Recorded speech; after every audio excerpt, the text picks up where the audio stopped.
فرمائیں گے بر عظمت آل محمد بلند صلوات انہاں دے فوراً بعد محمد حسین علوی صاحب دا خطاب ہو سی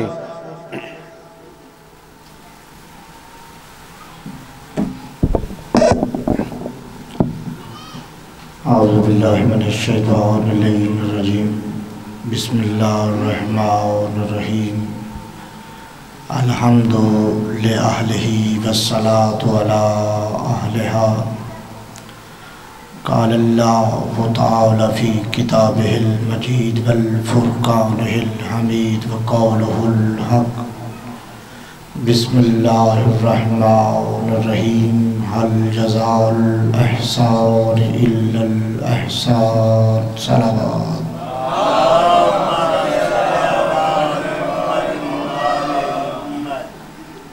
نعرہ تکبیر خالق حقیقی کا نام بلند ہے، بلند آواز میں جواب دیجئے نعرہ تکبیر، نعرہ رسالت، نعرہ رسالت، نعرہ حیدری، پھر بھی حیدری، صلوات بر محمد و آل محمد۔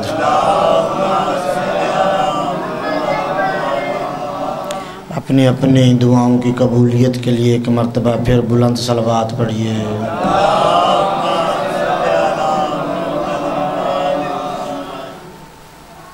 ایسے نہیں بھئی عظیم عبادت سمجھتے ہوئے بلند ترین صلوات پڑھیے۔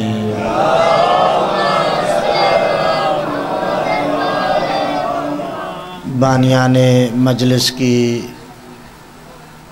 رزق میں فراوانی کی خاطر بلند صلوات پڑھیے۔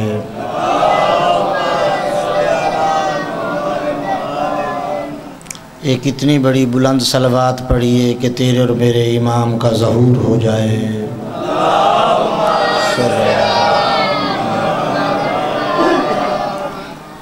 صاحبان علم، ہر حمد اس مالک الملک کے نام جو کائنات کے ذرے ذرے کا مالک ہے، اور درود و سلام ان ہستیوں پر جن کے صدقے سے درود میں دم درود ہے۔ میرے دوستو، اپنے مقررہ وقت میں میں آپ کے سامنے محمد و آل محمد کے فضائل و مصائب بیان کرنا چاہتا ہوں۔ مجھ سے پہلے ذاکر غلام عباس قلندری صاحب نے ایک فقرہ پڑھا کہ آل محمد سے سڑیا نہ کر، آل محمد سے دشمنی نہ رکھ۔ توجہ ہے میرا دوستو؟ آل محمد سے بغض نہ رکھ۔ یہ جملہ ایک تھا ان کا جو میرے ذہن میں نقش ہو گیا۔ دیکھیے، صرف آل محمد سے بغض نہیں رکھا گیا بلکہ علی کی جد سے بھی بغض رکھا گیا، علی کی آل سے بھی اور علی کے جد امجد سے بھی۔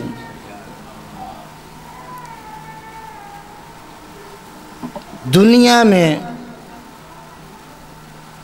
ہر انسان امن کا متلاشی ہے، امن کا متلاشی ہے نا ہر بندہ۔ دہشت گردی عام ہو چکی ہے، اس دہشت گردی سے ہر بندہ نجات چاہتا ہے، اور یہ دہشت گردی کا مسئلہ آج سے نہیں ہے۔ اگر آپ کل کا رات کی خبریں اٹھا کر دیکھیں نا میڈیا پہ، کل کربلا و بغداد کے حالات بہت خراب ہو چکے ہیں۔ بغداد میں شیعہ سنی فسادات، رات یہ جو رات گزری ہے یا کل شام سے شیعہ سنی فسادات بھڑک اٹھے ہیں، اور یہ کروا کون رہا ہے؟ یہ ساری سامراجی طاقتیں ہیں۔ توجہ ہے میرا دوست؟ میرے بھائی کی آمد پہ ایک بلند تر صلوات پڑھیے۔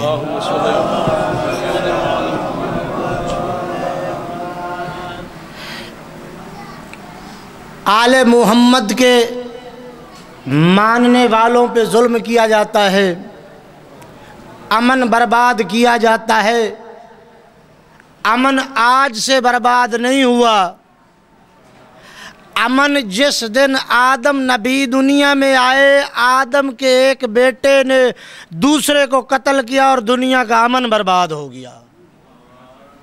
توجہ کیجئے گا میری طرف، وہ اپنا کام کر رہے ہیں، کرتے رہیں گے۔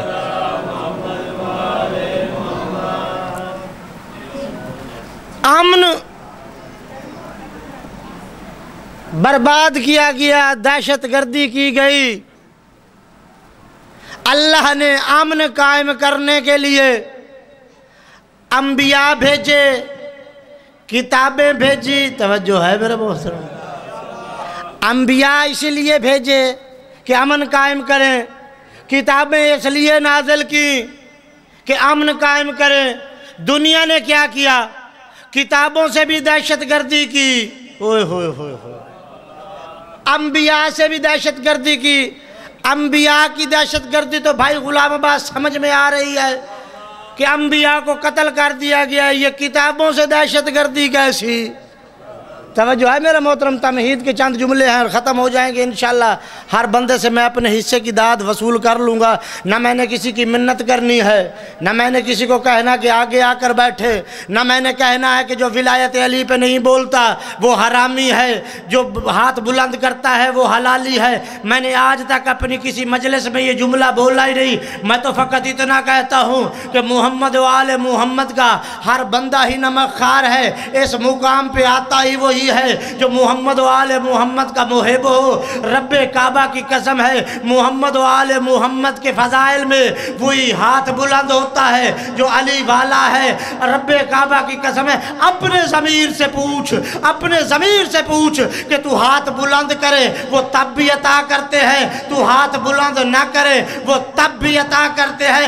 اپنے ضمیر سے پوچھ، اگر آج فضائل علی سن کر تیرا ہاتھ بلند نہیں ہوتا، کل قبر میں آل محمد کا دامن پکڑے گا کیسے؟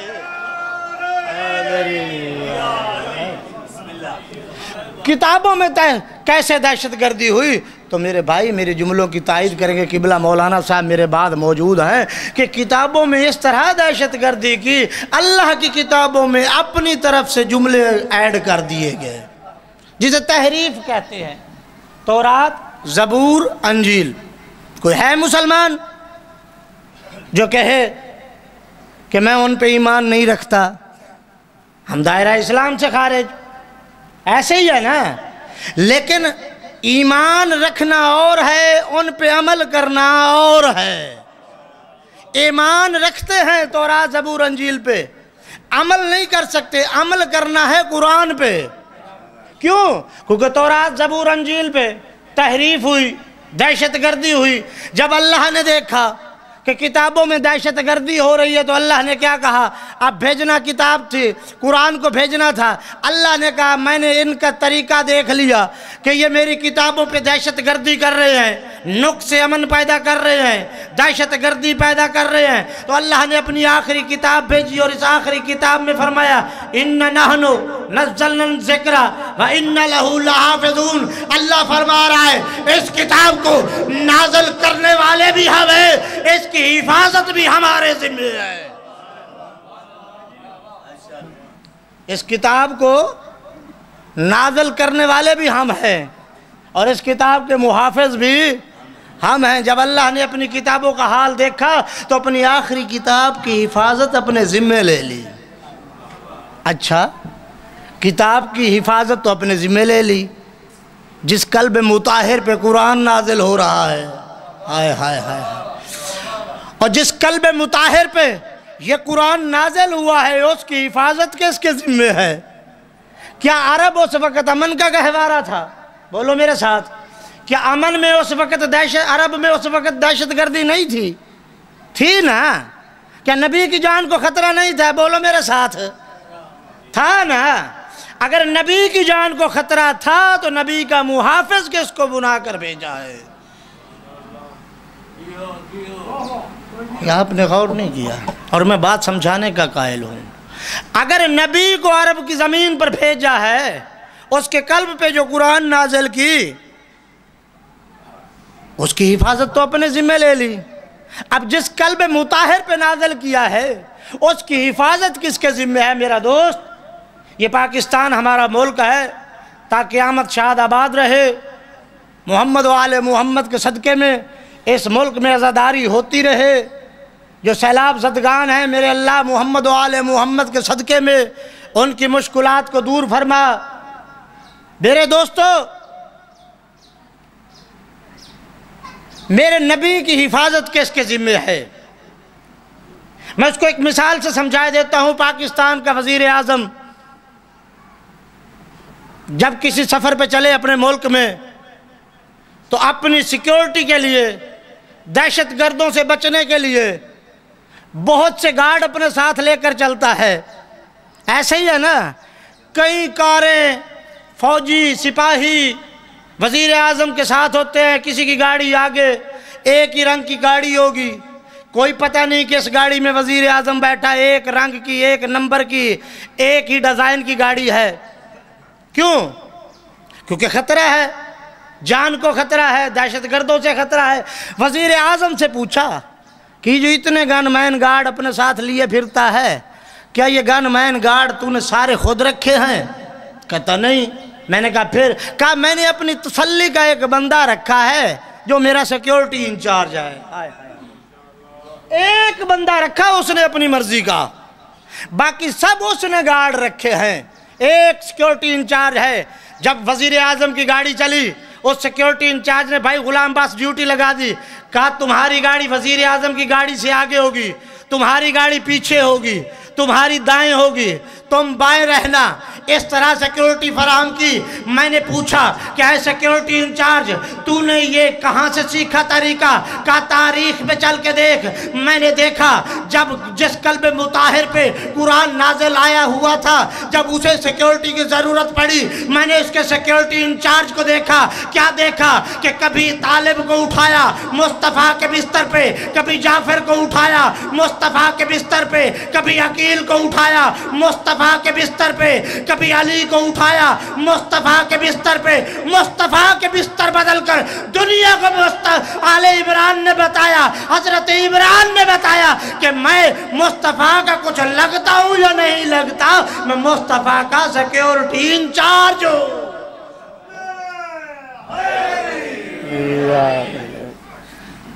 کہا میں مصطفیٰ کا سیکیورٹی انچارج ہوں۔ کتابیں تیری، رائٹر تیرے، مورخ تیرا، مصنف تیرا۔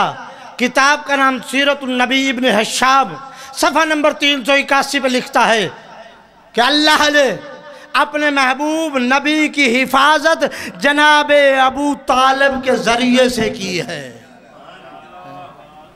یہ ابن حشام کے جملے ہیں، اور اسی کتاب کے صفحہ نمبر 387 پہ لکھا گیا کہ سرکار ابو طالب خود فرما رہے ہیں کہ اگر دنیا کے سب سے بڑا لالچ مجھے دیا جائے، اگر دنیا کا سب سے بڑا انعام مجھے دیا جائے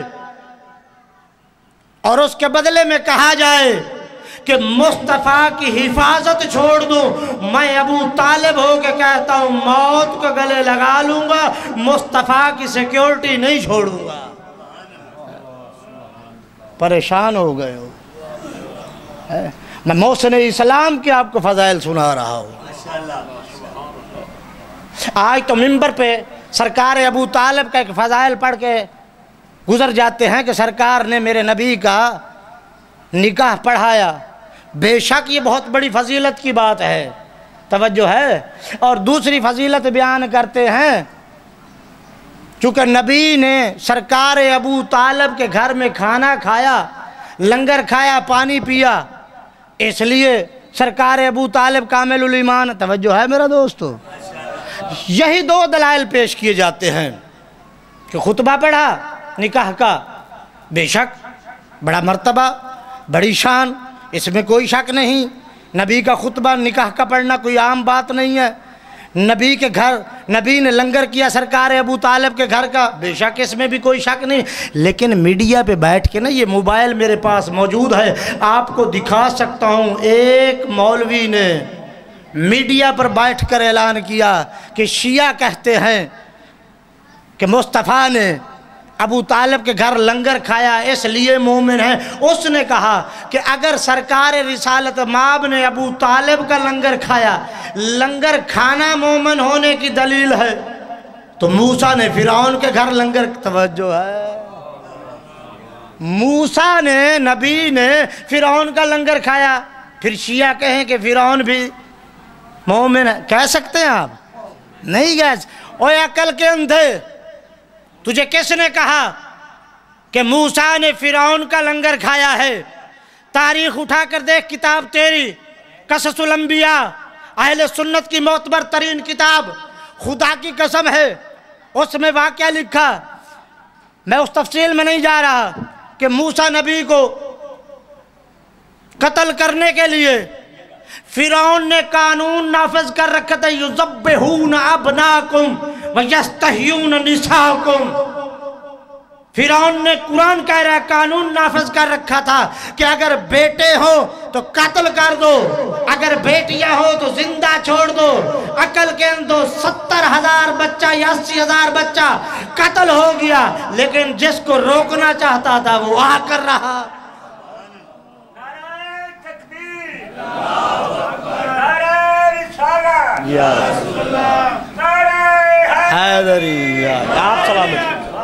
ارے قتل کرنا چاہتا تھا فرعون موسیٰ نبی کو، لیکن جس نے آنا تھا وہ آ کر رہا ہے۔ اچھا، قصص الانبیاء میں لکھا کہ ایک صندوق میں بند کر کے ماں نے، میں وہ باقی تفصیل کی طرف نہیں جا رہا، وقت مختصر ہے، دریائے نیل میں ڈال دیا۔ دریائے نیل کا ایک حصہ جو اس فرعون کے دربار سے ملحق تھا، اس میں وہ بیٹھا تھا اپنی بیوی کے ساتھ، جس کا نام آسیہ بنت مزاحم ہے، جو مومنہ تھی۔ فرعون نے اس صندوق کو پکڑنے کی کوشش کی، یہ میرے جملے نہیں ہیں، نہ اہل تشیع کتابوں کے جملے ہیں، اہل سنت کتابوں کا معتبر ترین کتاب کا حوالہ دے رہا ہوں۔ اس نے پکڑنے کی کوشش کی تو صندوق کو نہ پکڑ سکا۔ جناب آسیہ نے پکڑنے کی کوشش کی، صندوق پکڑا گیا۔ جب صندوق پکڑا گیا، اب کھولنے کی باری آئی۔ فرعون نے کوشش کی کھولنے کی، نہ کھول سکا۔ آسیہ نے بسم اللہ الرحمن الرحیم پڑھ کر صندوق کھولا، صندوق کھل گیا۔ رب کعبہ کی قسم ہے، اللہ بتانا یہ چاہتا تھا کہ اگر صندوق کو پکڑتا فرعون تو میرا موسیٰ مہمان تھا فرعون کا، اگر صندوق کو کھولتا فرعون تو میرا موسیٰ مہمان تھا فرعون کا۔ نہ فرعون نے صندوق پکڑا، نہ فرعون سے صندوق کھولا گیا۔ اللہ نے دنیا میں بتلا دیا کہ میرا موسیٰ فرعون کا نہیں، آسیہ کا مہمان بن کر آیا۔ میرا موسیٰ تو جناب آسیہ کا مہمان بن کر آیا۔ اور پھر مختلف مقامات پہ فرعون نے جناب موسیٰ کو مارنے کی کوشش کی۔ اسے جب شک ہوتا کہ یہی وہ بیٹا ہے، یہی وہ بچہ ہے جو میری حکومت کا خاتمہ کرے گا، تو کون اس کی حفاظت کرتی تھی؟ یہی آسیہ۔ اس نے سیکیورٹی دی، اسے بتلاتی کہ یہ وہ بچہ نہیں جو تیری حکومت کا خاتمہ کرے گا۔ جناب آسیہ نے جب سیکیورٹی دی ہے نا جناب موسیٰ کو، تو اللہ نے کہا اے آسیہ، میری توحید بھی تیری مرہون منت ہے، تو احسان محسن ہے میری توحید کی، تو محسن ہے میرے موسیٰ کی، تو محسن ہے میری نبوت کی، تو محسنہ ہے میری ربوبیت کی۔ اے آسیہ، میں تجھے اس کا بدلہ ایسے دوں گا۔ اللہ نے قرآن میں فرمایا حل جزاء الاحسان الا الاحسان، احسان کا بدلہ سوائے احسان کے اور کیا ہو سکتا ہے؟ کہا اے آسیہ، تو نے میرے نبی کو سیکیورٹی دی، جا میں قیامت تک کے لیے دنیا کی 4 خواتین کو سرداری دے رہا ہوں۔ آسیہ، میں نے تیرا نام ان 4 خواتین سرداروں میں لکھ دیا ہے۔ کہا میں نے تیرا نام ان 4 خواتین سرداروں میں لکھ دیا، بس میں اپنے مقصد پہ آ گیا۔ ہے میرے اللہ جو تیرے موسیٰ نبی کو سیکیورٹی دے، تحفظ دے، تو نے اسے دنیا کے سرداروں میں سے سرداری عطا کر دی، اور جو تیرا محبوب نبی ہے، جو تیرا سب سے بڑا نبی ہے، جو موسیٰ کا بھی فخر ہے، اس کی سیکیورٹی کی انعام تو کیا دے گا؟ کہا سن میں نے قرآن میں لکھ دیا احسان کا بدلہ سوائے احسان کے اور کچھ نہیں ہو سکتا۔ اگر موسیٰ کو سیکیورٹی دی ہے آسیہ نے، میں نے دنیا کی 4 خواتین میں اس کا نام لکھ دیا جس نے میرے مصطفیٰ کو سیکیورٹی دی ہے قیامت تک کے لیے۔ میں نے قرآن میں اس کے نام کی آل عمران سورہ رکھ کر دنیا کو بتلا دیا قیامت تک عمران بھی زندہ باد، آل عمران بھی زندہ باد۔ بس 5 منٹ زیادہ سے زیادہ۔ کہا قرآن کی حفاظت اللہ نے اپنے ذمہ لے لی، رسول کی حفاظت جناب ابو طالب کے ذمہ آ گئی، دین کی حفاظت کس کے ذمہ؟ اب تک جو بندہ نہیں بولا میرے ساتھ، دین کی حفاظت کس کے ذمہ کی؟ مطالعہ کرتا کرتا، کیونکہ وقت نہیں ہے، مطالعہ کرتا کرتا انڈیا میں جا پہنچا شاہ اجمیر شریف کے دربار میں۔ معین الدین چشتی فرماتے ہیں شاہ است حسین، بادشاہ است حسین، دی است حسین، دل پناہ است حسین۔ اللہ کا یہ ولی فرما رہا ہے کہ دین بھی حسین ہے، دین کی پناہ بھی حسین ہے۔ دین کی حفاظت حسین کے ذمے۔ جب دین کی حفاظت حسین کے ذمے لگی نا، اب حسین نے دین کو بچانے کے لیے ڈیوٹیاں لگانا شروع کی۔ کہا سعید تمہاری یہ ڈیوٹی ہے کہ میں اور میرے اصحاب نماز پڑھتے ہیں، جب تک ہم نماز پڑھیں خیال رکھنا کوئی تیر نمازیوں تک نہ پہنچے۔ اللہ اکبر، میں نے پڑھ دیا، تو نے سن لیا۔ عزادارو، میرے آقا نے ڈیوٹیاں لگانا شروع کی۔ کہا عباس میں تمہاری ڈیوٹی لگا رہا ہوں، بازو کٹوا کے بھاگتے گھوڑے پہ سے اتر کے تم نے دکھانا ہے۔ اللہ اکبر۔ اکبر تمہاری ڈیوٹی بھی سن لو، تمہاری ڈیوٹی یہ ہے کہ تمہارے سینے میں برچی کا پھل ہو، اور میں دنیا کو پھل نکال کر دکھلاؤں گا۔ 6 ماہ کے علی اصغر کو اٹھایا، کہا اصغر تو میری فوج کا سب سے چھوٹا سپاہی ہے، تیری ڈیوٹی یہ لگا رہا ہوں کہ وہ تیر کھانا جو تیر گھوڑوں اور اونٹوں پہ برسائے جاتے ہو۔ اللہ اکبر، اللہ اکبر۔ مفہوم بے بسی کا سمجھنے کے واسطے کلیوں کے پاؤں آہنی زنجیر دیکھ لے، خود سوچ لے حسین کا غم کس لیے بڑھا، اصغر کا اپنے قد سے بڑا تیر دیکھ لے۔ اللہ اکبر، اللہ اکبر۔ بس عزادارو زیادہ سے زیادہ 2 یا 3 منٹ اور بھائی کو ممبر دو۔ کہا سجاد تیری ڈیوٹی یہ ہے کہ تو نے ماؤں بہنوں کے ساتھ کربلا سے لے کے شام کے زندان تک سفر کرنے ہیں۔ عزادارو مجھے معاف کرنا، چند قطرے پانی کے ہم تو بہاتے ہیں نا۔ سجاد اس ہستی کا نام ہے جس نے ساری زندگی خون رویا ہے۔ اللہ اکبر۔ سید سجاد اس ہستی کا نام ہے جس نے ساری زندگی خون رویا۔ میں نے پوچھا کہ مولا آپ نے خون کب رویا؟ جب وطن چھوڑا؟ آواز امامت آئی نہیں۔ میں نے کہا مولا تب خون روئے جب کربلا میں پانی بند ہوا؟ آواز امامت آئی نہیں۔ میں نے کہا مولا تب خون روئے جب عباس کے کٹے بازو دیکھ کے؟ آواز امامت آئی نہیں۔ میں نے کہا مولا تب خون روئے جب چند قدموں سے بابا شہید ہوتا رہا؟